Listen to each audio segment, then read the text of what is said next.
देख रहे हैं आप कैसे ओजोन की परत सूरज की अल्ट्रा वायलेट किरणों को फिल्टर कर उनके घातक असर से लोगों को, हम सबको बचाती है। लेकिन अब धरती का ये सुरक्षा कवच कमजोर पड़ रहा है। हुसैन, इसकी सबसे बड़ी वजह है लगातार बढ़ता प्रदूषण, जो जमीन से 40 से 50 किलोमीटर ऊपर मौजूद ओजोन लेयर को पतला कर रहा है। खासकर दिल्ली एनसीआर में हर दिन पोल्यूशन सारी सीमाएं लांघ रहा है। और ज्योत्सना, गाड़ियों से, फैक्ट्रियों से निकलने वाला धुआं दुनिया के इस शील्ड को डैमेज कर रहा है। और इसका असर कितना खतरनाक है ये सोचकर ही हेल्थ एक्सपर्ट्स सहमे हुए हैं। आपको पता है, ओजोन प्रदूषण से रेस्पिरेटरी ट्रैक्ट में जलन सूजन के साथ साथ सांस की बीमारियों का खतरा बढ़ रहा है। दिल्ली एनसीआर में तो पहले ही युवाओं में फेफड़ों की बीमारी तेजी से बढ़ रही है। एक लेटेस्ट रिपोर्ट भी सामने आई है जो ये बताती है कि लंग्स की बीमारी के मामले 20 से 30 साल के यंगस्टर्स में तो सबसे ज्यादा हैं, चाहे फिर वो एस्थमा हो, ब्रोंकाइटिस हो या फिर सीओपीडी या टीबी। और इतना ही नहीं, मैं एक स्टडी भी पढ़ रही थी जिसके मुताबिक 10% तलाक के मामले टीबी की वजह से देखने को मिल रहे हैं और 44% की सोशल एक्टिविटी कम हो गई है। 25% महिलाओं के साथ तो घर में ही डिस्क्रिमिनेशन होता है। जबकि केंद्र सरकार का तो मिशन ही है टीबी मुक्त भारत बनाना। इसके लिए सरकारी डॉक्टर्स, अस्पताल से लेकर ऑफिसर तक हर मुमकिन कोशिश में लगे हैं। गांव-गांव फ्री दवाइयां बांटी जा रही हैं। मरीजों से लगातार अपडेट लिया जाता है कि कहीं कोई टीबी का पेशेंट छूट ना जाए। लेकिन सिर्फ इतने भर से काम नहीं चलेगा। चाहे टीबी की बीमारी हो या एस्थमा, ब्रोंकाइटिस, सीओपीडी, सांसों पर से संकट टालने के लिए लोगों को खुद जिम्मेदारी उठानी होगी, आगे आना होगा। और सबसे जरूरी क्या है? योग प्राणायाम से अपने फेफड़ों को, लंग्स को फौलादी बना लीजिए। और इसमें आपकी मदद कौन करेगा? स्वामी जी, जो रोजाना आपकी मदद करते हैं, आपको सेहतमंद रहने के नुस्खे बताते हैं। स्वामी जी प्रणाम, बहुत बहुत स्वागत है। प्रणाम स्वामी जी। प्रणाम स्वामी जी।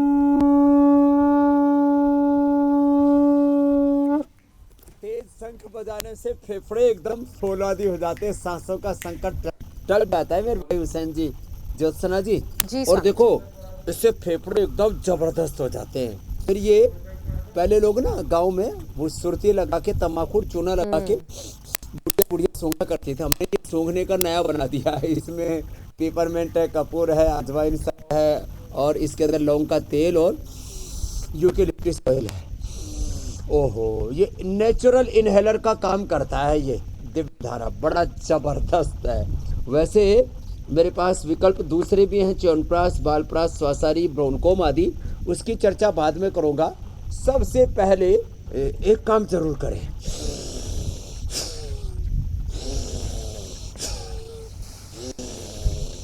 लंबे श्वास लें। ये प्राणायाम यद्यपि हम अंत में कराते हैं, आज मैंने शुरुआत यहाँ से की, भस्त्रिका, और हो सके तो ऐसे। अब दमा वालों का तो थोड़ा सांस उखड़ जाएगा, ऐसे। फिर कपालभाति, अनुलोम विलोम। और फेफड़ों के लिए 5 आसन पहले बता देता हूँ, फिर पावर योग भी करवाएंगे। इससे फेफड़े इतने जबरदस्त हो जाएंगे कि दमा का दम निकल जाएगा, आप एकदम ठीक रहेंगे। नहीं तो लोग कहते थे दमा दम के साथ ही जाएगा, मैं कहता हूँ दमा एकदम जाएगा। एक तो ये उष्टासन करना बड़ा जबरदस्त है, ऐसे 10-20 सेकंड होल्ड करके रखना। दूसरा ये बड़ा जबरदस्त है, भुजंगासन, यो ऐसे, ये बड़ा जोरदार है, ऐसे।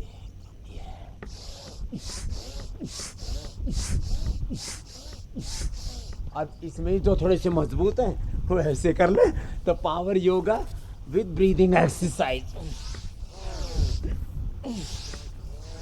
श्वास लंबा लिया और छोड़ा, और ऐसे, और फिर ये ऐसे। ये सब कुछ कर लिया तो स्वामी जी आदमी किस कदर मजबूत हो जाएगा। मैं सोच रहा था पर आ जाते हैं, एक ऐसा सुरक्षा कवच बन जाएगा जो हर एक बीमारी को शरीर से बहुत पहले ही रोक देगा। अच्छा स्वामी जी, मुझे लग रहा था कि सिर्फ हम जैसे लोग, दुनिया में रहने वाले इंसान ही कमज़ोर पड़ते हैं, लेकिन जो धरती का सुरक्षा कवच है वो भी कमज़ोर पड़ रहा है। ओजोन लेयर स्वामी जी पतली होती जा रही है और इसमें गलती भी हम सब लोगों की ही है। अगर ओजोन लेयर घटेगी तो हेल्थ एक्सपर्ट्स के मुताबिक सांसों की बीमारियां बढ़ेंगी और बढ़ रही हैं।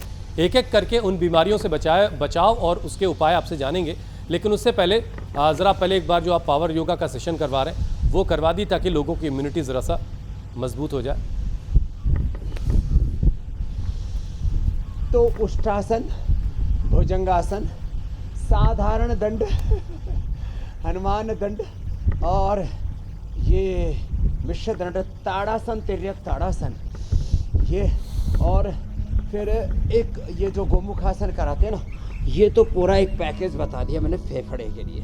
अब इसके लिए एक पावर योगा के सेशन में कम से कम 1 फिर इसके बाद ये 2, ये 2 ऐसे, फिर ये 3 ऐसे ऐसे, सांस बाहर छोड़ के आगे चलते और यूं ऐसे, इस तरह से ऐसे।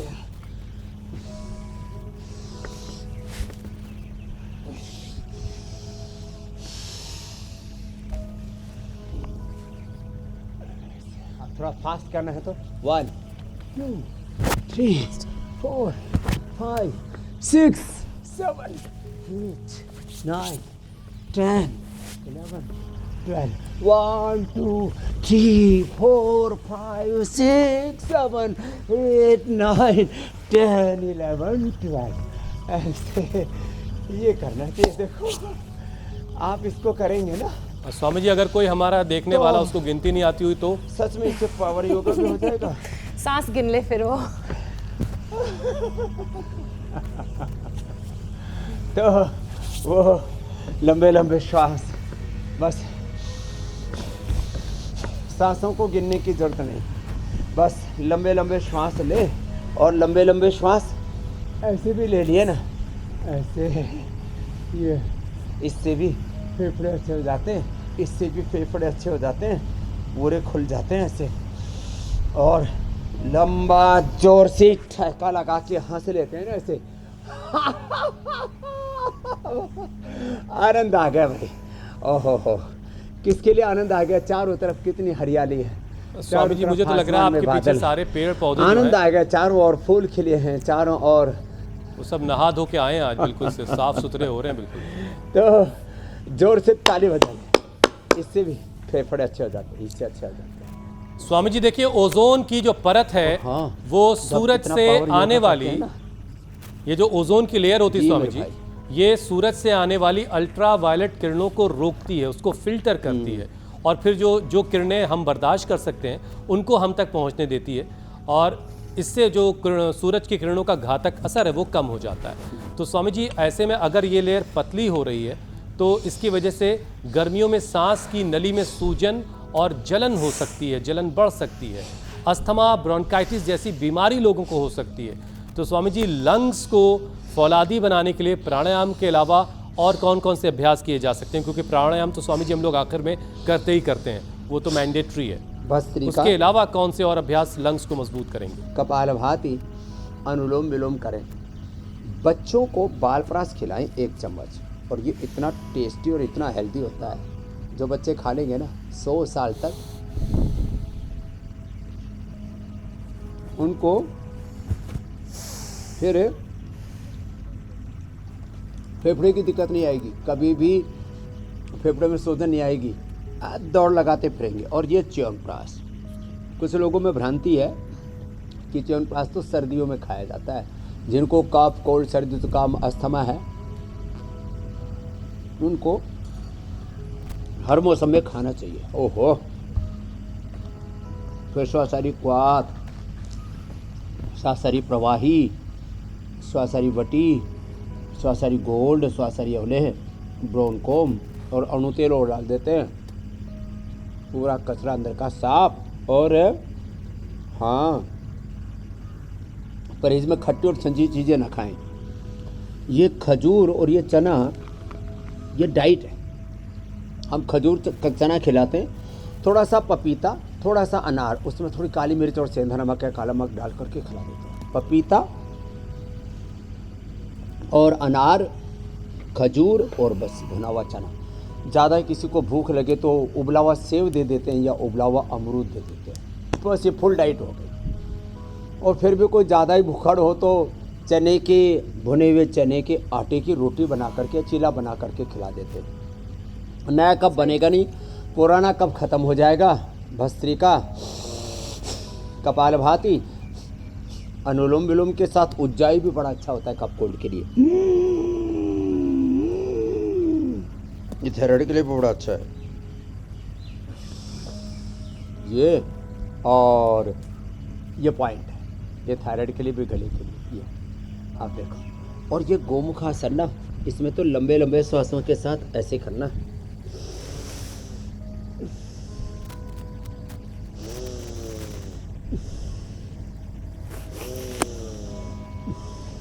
लो, पूरा फेफड़े का इंतज़ाम हो गया है।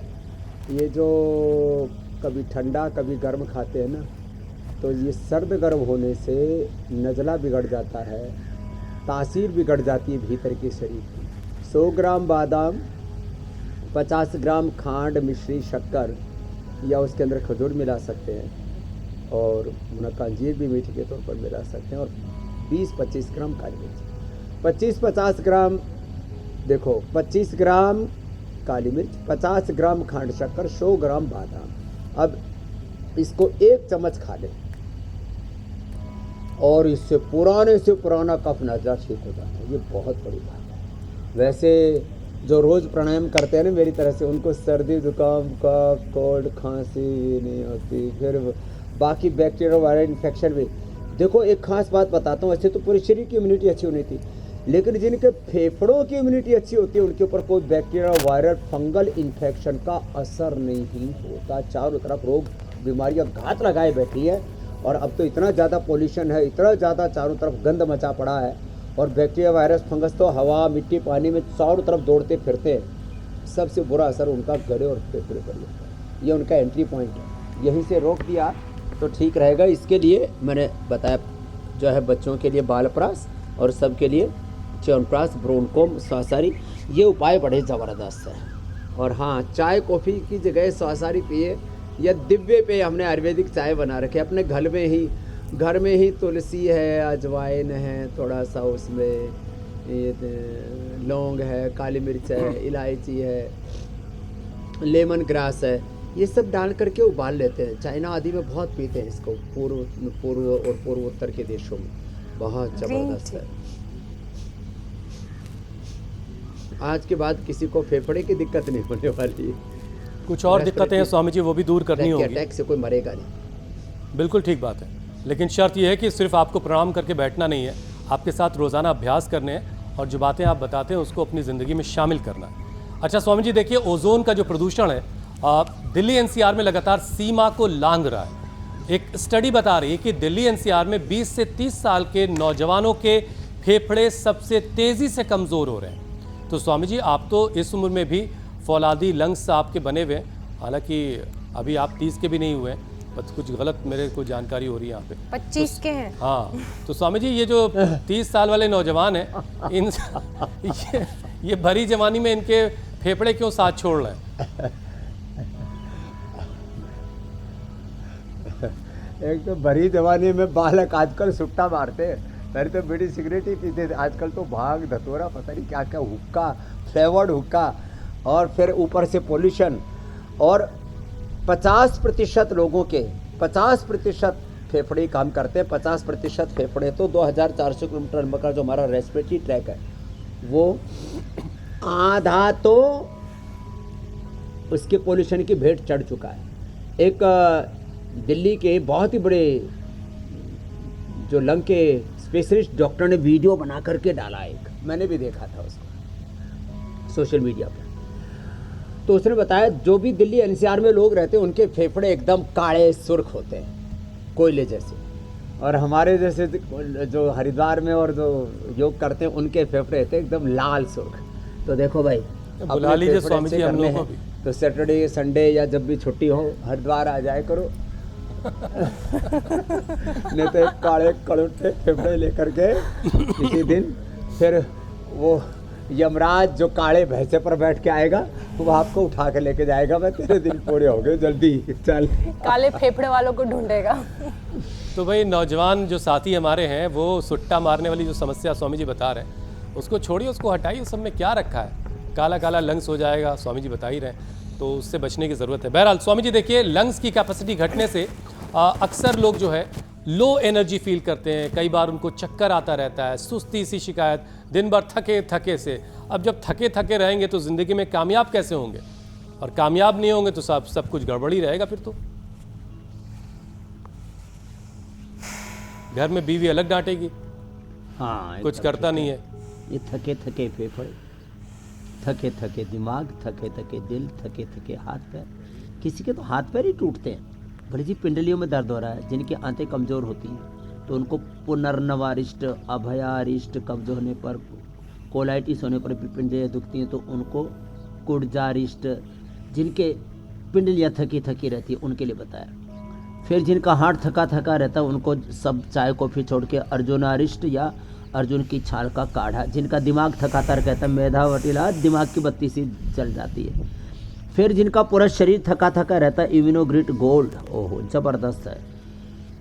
और दूध में शिलाजीत या स्वर्ण शिला देखो इधर रखी हुई।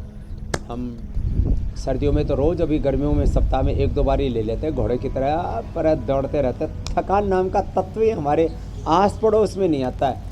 जबकि महीने में करीब 5-7 बार तो ऐसा हो जाता है कि हम रात को 2-3 घंटे भी ठीक से सो नहीं पाते, तब भी एकदम माल मस्त रहते हैं। तो ये जो ऊर्जा है, ये ऊर्जा है योग की। तो रोज मंडूकासन, योग मुद्रासन फेफड़ों के लिए तो पहले बता दिया। अब पेट कमज़ोर है, यदि आपका पाचन तंत्र कमज़ोर है तो प्रतिरक्षा तंत्र कमज़ोर होगा। पाचन तंत्र बोलते हैं डाइजेस्टिव सिस्टम को, और प्रतिरक्षा तंत्र बोलते हैं इम्यूनिटी को। तो इम्यूनिटी के लिए अश्वशिला, इम्यूनोग्रिट गोल्ड, ये मैंने बता ही दिया। करक्यूमिन गोल्ड इधर रखे हुए, सब ले लिया करो। और च्यवनप्राश, ये भी इम्यूनिटी को अच्छा करता है, बच्चों के लिए बालप्राश, सब तो बताया ही है। और देखो फिर लेट करके ना, ये अभ्यास बड़ा अच्छा है। एक तो ये सेतुबंद, और दूसरा ये चक्रासन, ये भी फेफड़े के लिए अप्रतिम है, अप्रतिम से। तो फिर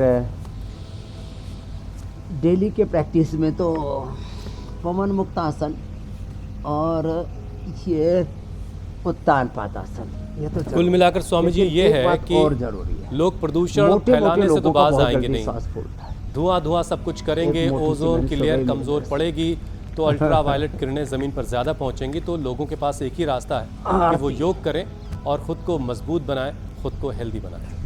स्वामी जी, फेफड़े तो मजबूत हो गए, लेकिन अब जरा सांसों की बीमारी पर भी एक एक करके बात कर लेते हैं, उन पर भी प्रहार करना है। सबसे पहले अस्थमा।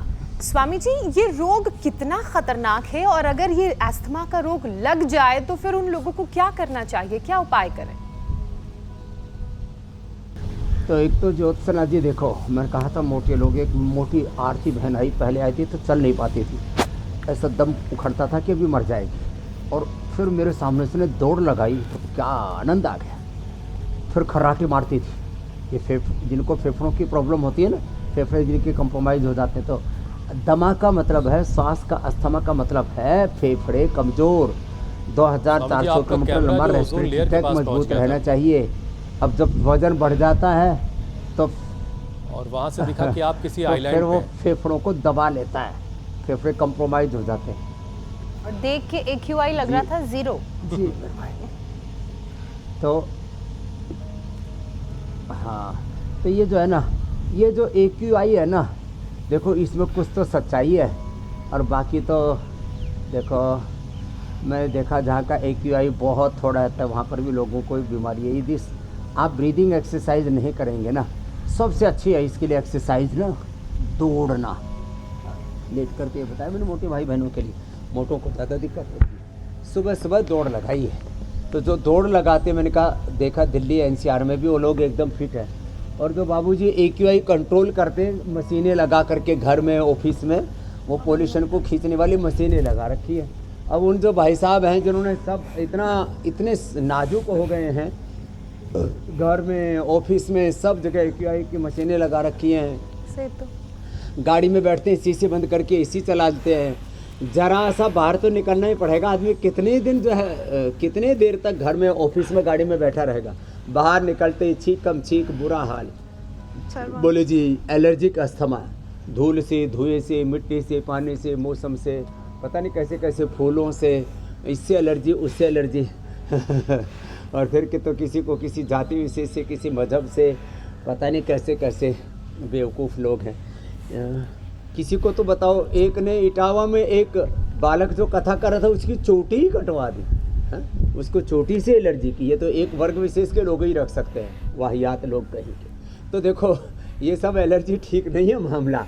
तो देखो जो योग करेगा ना वो समता के भाव में रहेगा, किसी से एलर्जी नहीं होगी, उसके फेफड़े कंप्रोमाइज़ नहीं होंगे, तो दमा तो होगा ही नहीं। और फिर ये अभ्यासों के साथ साथ जो मैं बार बार कह रहा हूँ ना, प्राणायाम, दौड़ लगाएं, व्यायाम करें, आसन करें, सब कुछ करते हुए लंबे लंबे सांस लें और दिन में भी ऐसी आदत डालें।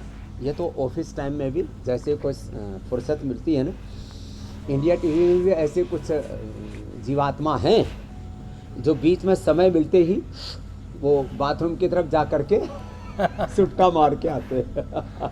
वैसे उनकी संख्या घट गई है। Thank you Rajat Sharma ji, thank you. हमारा जो बड़े हैं उनको देख करके लोग सीख गए, अच्छी बात है। किसी भी ऑफिस में कहीं पर भी हैं आप, कहीं भी किसी भी वर्किंग पैलेस पर हैं, जैसे ही थोड़ा सा समय मिले तो भस्त्रिका और इतनी जोर से नहीं तो ऐसे ही करना।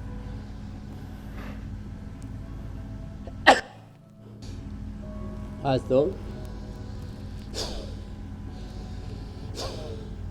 हमारी भी दूर किसी ने पंखा चला रखा तो उसमें धूल के कण उड़ करके आ रहे थे, तो हमारी बॉडी रिएक्ट करती है, तो जो कोई अंदर गंदगी जाने की होती है उसको बाहर ही रोक देती है। तो भस्त्रिका, ये तो लंबे सांस तो आप ऑफिस में भी कभी भी ले सकते हैं, ये अच्छी बात है। कभी भी लंबे सांस ऑफिस में ले लिए, उसी से ही आपको फिर ये श्वास दमा अस्थमा नहीं होगा। ब्रोंकाइटिस इसमें जो श्रेणी है ज्योत्सना जी, हुसैन भाई, वो फेफड़ों में अंदर सूजन आ जाता है, और उस सूजन के लिए सबसे अच्छा उपाय है एक तो उपवास।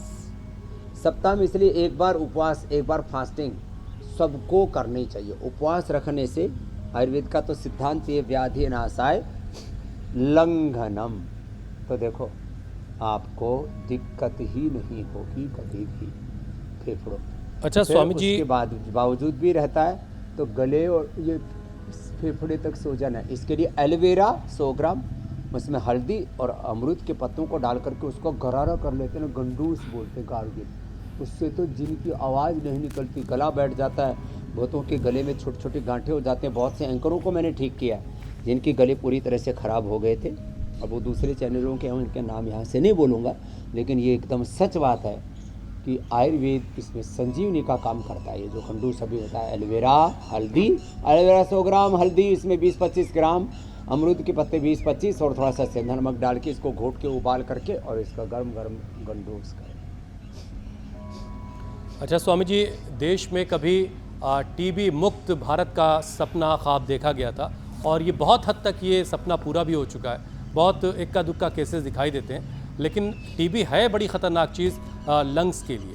केंद्र सरकार का तो बाकायदा मिशन रहा है टीबी मुक्त भारत बनाना, लेकिन ये बीमारी स्वामी जी, एक बार लोग कहते हैं कि अगर किसी को हो जाए तो ये भी बड़ी ज़िद्दी किस्म की होती है, और कई बार लग रहा होता है कि लक्षण नहीं भी हैं फिर भी ये अंदर पनप रही होती है। तो कैसे इसके शुरुआती लक्षण स्वामी जी क्या होते हैं ताकि इसको वहीं पर रोक लिया जाए? एक तो जेनेटिकली किसी के फैमिली में टीबी की हिस्ट्री है तो उनको ज़रूर अपने बीच में फेफड़ों की, ब्लड की जांच कराते रहना चाहिए। तो थूक की जांच से, ब्लड की जांच से, फेफड़ों के एक्सरे आदि से इसका पता लग जाता है। तो जेनेटिकली इसके होने की मैक्सिमम संभावना है, एक बात। दूसरी बात, लंबे समय तक कफ कोल्ड खांसी है तो उसकी का टेस्ट करा ले। किसी को यूट्रस की टीबी आदि है, मनगांठें हैं तो उसके भी जांच करा लेनी चाहिए, पता लग जाता है। अंदर से थोड़ा दुखन होती है, टीबी वाली गांठें में दुखती है। फिर ये किसी को तो ऐसी कुपोषण के कारण से भी टीबी हो जाता है और लो इम्यूनिटी के कारण से भी टीबी हो जाता है। तो इस सब में, और एक बात और होती है, कई बार जो है वो कहते हैं जी हमने तो टीबी की दवाई खा ली थी फिर भी टीबी का कोर्स पूरा हो गया 9 महीने तक, फिर भी दोबारा टीबी गया ही नहीं, फिर दूसरा बार कोर्स शुरू कर दिया। तो इसके लिए मैं कहूँगा दूध में हल्दी, शिलाजीत ये ज़रूर खाएं, च्यवनप्राश आदि। और एक औषधि है बहुत ज़बरदस्त, इसके ऊपर हमने बहुत अनुसंधान किया और टीबी के पूरे जो बैक्टीरिया उसके ऊपर काम किया है, रोगाणु पर। तो वो है कटेली, छोटी कटेली, छोटी बड़ी कटेली, वासा, बनफसा, तुलसी, ये सब अड़ूसा, ये सब बहुत ज़बरदस्त होते हैं इसके लिए, श्वास कास की बीमारी के लिए। तो छोटी कटेली का हमने एक औषधि बनाई है, यक्षमारी नाम कर दिया उसका। पहले हमने उसका टीबी नील किया था तो नाम में थोड़ी दिक्कत आई थी। तो छोटी कटेली का काढ़ा, ये सब पूरे देश में मिलती है सब दूध। तो इसका बड़ा ज़बरदस्त लाभ होता है। और दूध में शिलाजीत, मैंने कितने लोगों को ठीक किया इससे। और ख़ास करके जब टीबी ज़्यादा हो तो एलोपैथी की दवाई के साथ ले लें तो 9 महीने आपको दवाई लेने की ज़रूरत ही नहीं पड़ेगी। 3 महीने में ही टीबी के सब रोगाणु कीटाणु खत्म। ये है। अच्छा स्वामी जी, टीबी जो है ये कम्युनिकेबल डिजीज़ है, ये एक दूसरे से ट्रांसमिट भी होती है, कितना बचाव करने की आवश्यकता होती है? 100% कम्युनिकेबल है ये। और ख़ास करके फेफड़े वाली टीबी, हड्डी वाली टीबी, ब्लड वाली टीबी ऐसे कम्युनिकेबल नहीं है। तो फिर वो तो ब्लड के टेस्ट में पता लग जाता है। फिर जब टीबी की दवाई लेना शुरू कर देते हैं ना, तो फिर वो करीब 7 दिन की दवाई से ही, लगभग 1 से 2 सप्ताह की दवाई से ही फिर वो उसके संक्रमण की जो क्षमता वो ख़त्म हो जाती है। इसलिए किसी को टीबी हो तो घर से बाहर निकालने की ज़रूरत नहीं, कहीं दूर कहीं छोड़ने की ज़रूरत नहीं। बुज़ुर्गों को जाए तो वृद्धाश्रम में मत छोड़ के आना, अपने जवान बेटा बेटियों को जाए तो कमरे में बंद मत करना। तो 1 से 2 सप्ताह में ही उसकी संक्रमण की क्षमता खत्म हो जाती है। आपने बहुत ज़रूरी प्रश्न पूछा। बहुत लोगों को, मुझे भी, मैंने इसके बारे में ज़्यादा अध्ययन जब नहीं किया था वर्षों पहले, तो मुझे भी नहीं पता था। मैं भी सोचता था कि शायद टीबी की दवाई चलेगी 9 महीने तक तो ये किसी को भी बीमार कर देगा। तो ये 1 से 2 सप्ताह में ही टीबी की दवा जो मॉडर्न मेडिकल सिस्टम में दी जाती है, और इसके साथ मैंने कहा आयुर्वेद का और उपयोग कर लिया तो 100% उसके सारे घर वाले सेफ रहेंगे, इसका संक्रमण नहीं होगा। ये कम्युनिकेबल डिजीज़ की श्रेणी से फिर बाहर हो जाती है जब इसकी दवाई शुरू हो जाती है। साथ में प्राणायाम कर लिया तो बात ही क्या है। स्वामी जी, ये अवेयरनेस बिल्कुल बहुत ज़रूरी है टीबी को लेकर, और सरकार यही काम भी कर रही है। इसी दिशा में काम के तहत टीबी को इराडिकेट यानी कि ख़त्म करने के लिए भी कदम उठाए गए हैं। स्वामी जी, टीबी से बचने के लिए आप हमेशा कहते हैं कि खाना पीना अच्छा होना बहुत ज़रूरी है। किसी भी बीमारी से बचना हो, चाहे टीबी ही क्यों ना हो। एक स्टडी भी आई है जो कहती है कि न्यूट्रिशन से टीबी का खतरा 40% तक कम हो जाता है। तो योग के साथ साथ जो युवा हैं वो अपने खान पान में किन किन चीज़ों को शामिल करें, आज ये भी समझने की ज़रूरत है। जंक फूड, फास्ट फूड, तमाम तरह के ये जो अनहेल्दी फूड्स हैं, अनहेल्दी हैबिट्स हैं, और ये खास करके धूम्रपान आदि की आदत है, इनको तो त्यागना पड़ेगा। सुबह सुबह अंकुरित लें, दूध दही छाछ का प्रयोग पूरा करें, मिलेट्स का सेवन करें, जितने भी हेल्दी चीज़ें हैं, और उसमें दाल रोटी सब्जी से लेकर के दूध दही का प्रयोग। और जिनको टीबी होने की संभावना हो तो दूध में हल्दी उबाल करके लें। गर्मियों में तो हल्दी उबाली फिर ठंडा कर लिया, उसका टेस्ट बड़ा अच्छा हो जाता है। और उसमें थोड़ा खजूर और डाल लेते हैं ना ठंडे दूध में, ओहो, वो दूध में हल्दी उबालो, उसको फिर थाली में डाल के पंखा चला दे, ठंडा हो जाएगा। उसमें फिर थोड़ा खजूर जो है उसमें मिक्सी में अच्छे से घोट करके, ओहो, ज़बरदस्त लाभ होगा, फेफड़े ऐसे फौलादी हो जाएगी। तो दूध दही छाछ और ये मैं जैसे कहा, मैंने कही सुपर फूड का काम करता है टीबी वालों के लिए। च्यवनप्राश बच्चों के लिए, ये बालप्राश, ऐसे इन चीज़ों का सेवन जरूर करें। ये ब्रोनकोम और कंठामृत, इसके ऐसे मुंह में डाल करके चूस लेने से ना, ये जो बहुत लोगों को प्रॉब्लम रहती है ना, फेफड़े कमज़ोर होते हैं और फिर उससे फिर टीबी होने की संभावना ज़्यादा रहती है। जिनकी आंतें, यूट्रस महिलाओं का जिनकी कमज़ोर होती हैं, और पूरी टोटल इम्यूनिटी कमज़ोर होती है। तो बस इम्यूनिटी के लिए जो भी हमारे यहाँ सात्विक सादा भोजन है उसको अपनाने की ज़रूरत है। जंक फूड फास्ट फूड को तो छोड़ना ही पड़ेगा, इसका कोई विकल्प नहीं है। तो खाने पीने का तो ख्याल रखना ही रखना है, क्योंकि टीबी अगर है तो बहुत सारी कमज़ोरी उसकी वजह से जो होगी, तो उससे निपटने के लिए एक अच्छा खान पान ज़रूरी है। स्वामी जी, टीबी की बीमारी ऐसी है जो बाल और नाखून छोड़कर कहीं भी हो सकती है, कहीं भी फैल सकती है। हड्डियों में टीबी हो जाए तो बोन्स की ग्रोथ रुक जाती है। ऐसे में हड्डियों को फिर से हेल्दी बनाने के लिए क्या किया जा सकता है? हड्डियों की डेंसिटी भी घटा देती है टीबी।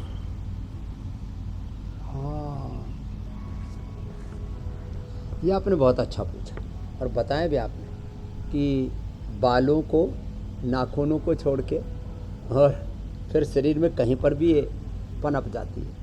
एक तरह का ये शरीर की दुर्बलता का प्रतीक है।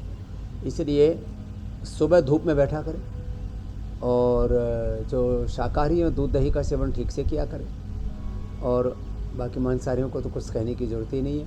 तो विटामिन डी का सबसे अच्छा स्रोत है सूरज। वैसे हमने न्यूट्रेला विटामिन डी लाइकिन से तैयार किया, नेचुरल है। फिर ये सूक्ष्म व्यायाम क्या करें, हाथों को पैरों को आगे पीछे दबाना, यूँ गोल गोल घुमाना, फिर ये करना और फिर बटरफ्लाई करना, और हाथों के लिए भी एक्सरसाइज करना, और हड्डियों के लिए बेस्ट है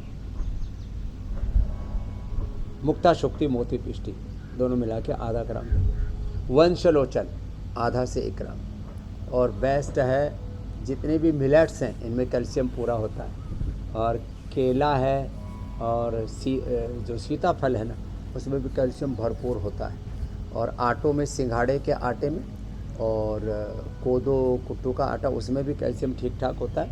सबसे ज़्यादा होता है सिंघाड़ा में और चोलाई में, तो उससे फिर हड्डियाँ एकदम मजबूत रहेंगी।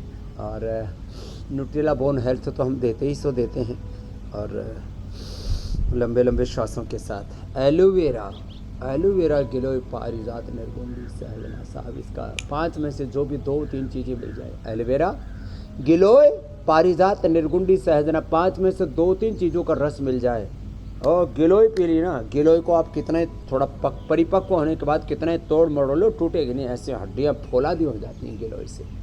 उसमें कैल्शियम के साथ साथ और भी जो हड्डियों को पोषण देने वाले जो सूक्ष्म न्यूट्रिशंस हैं उनकी पूर्ति हो जाती है, और ख़ास करके हड्डियों का जो पूरा मेटाबॉलिज्म है वो उससे ठीक हो जाता है, करेक्ट हो जाता है। लेकिन स्वामी जी, मैं सोच रहा था ये बाल नाखून छोड़कर क्यों?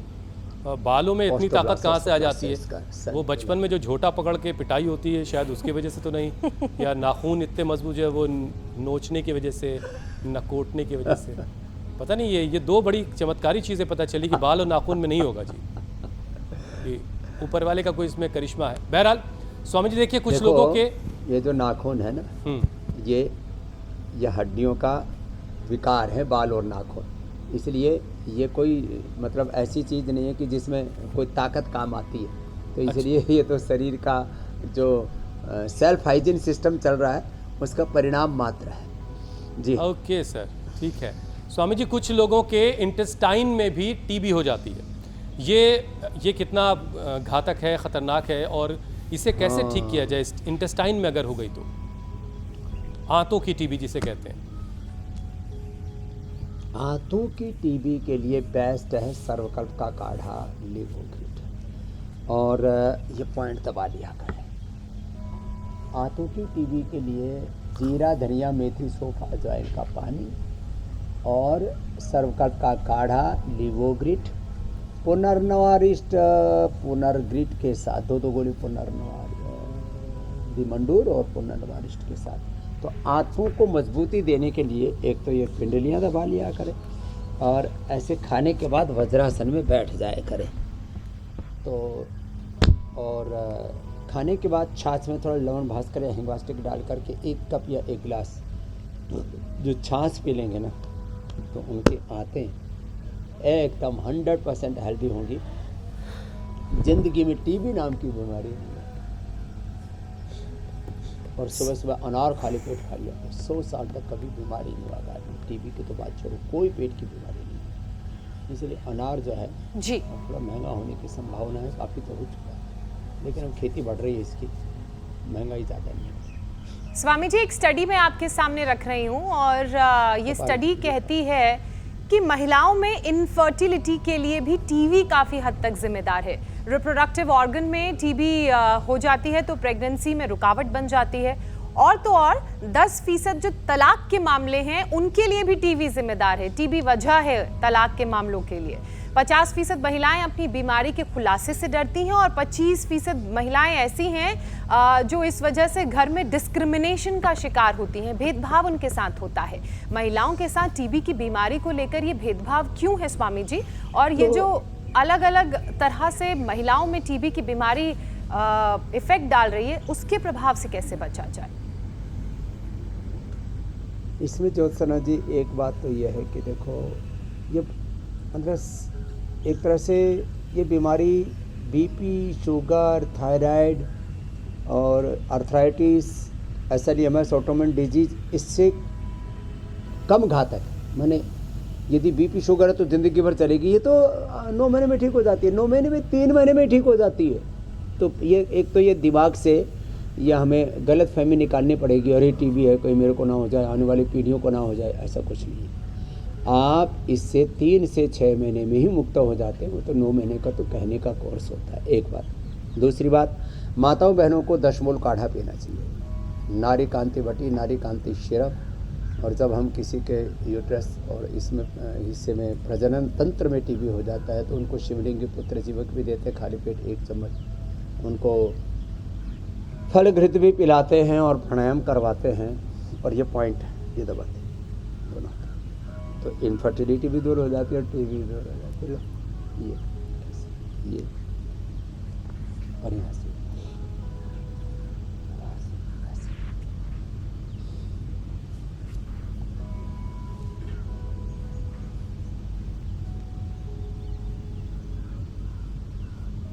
ये इतना करने से माताओं बहनों की इनफर्टिलिटी की प्रॉब्लम दूर। पुरुषों को भी हो तो यौवनामृत, तो यौवन को यौवन छोड़ दे देते, प्राणायाम करा देते हैं। कपालभाति के साथ बाह्य प्राणायाम भी इसमें बड़ा उपयोगी है।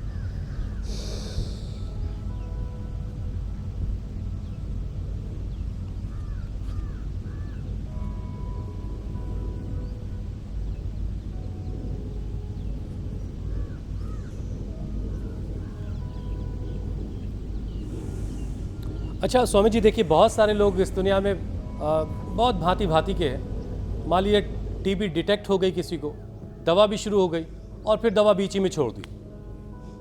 ये भी एक बड़ी मुश्किल होती है और इससे सुनते हैं कि हालात और ख़राब हो जाते हैं। कई लोग स्वामी जी ड्रग रेजिस्टेंट हो जाते हैं, यानी दवा उन पर असर नहीं कर रही होती। अब अगर इस तरह की कुछ स्थिति बन जाए तब उससे कैसे निपटा जाएगा?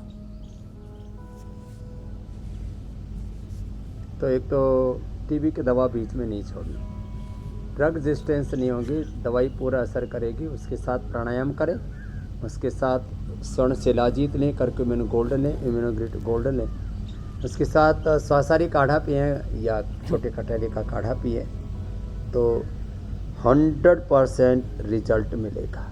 तो बीमारी को हल्के में ना लें और दवाई खाने में प्रमाद ना करें। बहुत सी चीज़ों को हम ऐसे इग्नोर करते रहते हैं, अब तो मैं ठीक हो गया, तो उसके लक्षण तो 2 सप्ताह में ख़त्म हो जाते हैं, 2-3 सप्ताह में। लेकिन अंदर तक उसको बेअसर करने के लिए, अंदर तक उसके सारे के सारे टीबी के रोगाणुओं को ख़त्म करने के लिए, जीवाणुओं को ख़त्म करने के लिए बहुत ज़रूरी है उसका पूरा कोर्स करें। तो ये इतनी तो जागरूकता रखनी पड़ेगी और साथ में योग आयुर्वेद का प्रयोग कर लिया तो 100% परिणाम आएंगे। किसी भी तरह से ड्रग रेजिस्टेंस होने की कोई संभावना ही नहीं रहेगी। ये मैं अपने हजारों रोगों पर किए हुए अनुभव के आधार पर बात कह रहा हूँ। तो अगर टीबी हो भी गया है किसी को तो बहुत परेशान होने की ज़रूरत नहीं है और उनसे बहुत ज़्यादा बचने की भी ज़रूरत नहीं है। उनको बिल्कुल से कोने में कहीं ढकेल दीजिए और उनसे बहुत बचिए, उनके साथ छुआछूत जैसा बर्ताव कीजिए, ऐसी ज़रूरत बिल्कुल नहीं। कुछ ही दिनों में टीबी क्योर हो सकती है और होती है, और इसी वजह से टीबी मुक्त भारत के उस दिशा में काफ़ी आगे निकल भी चुका है। स्वामी जी, अब वक्त हो गया है योग पंचायत का।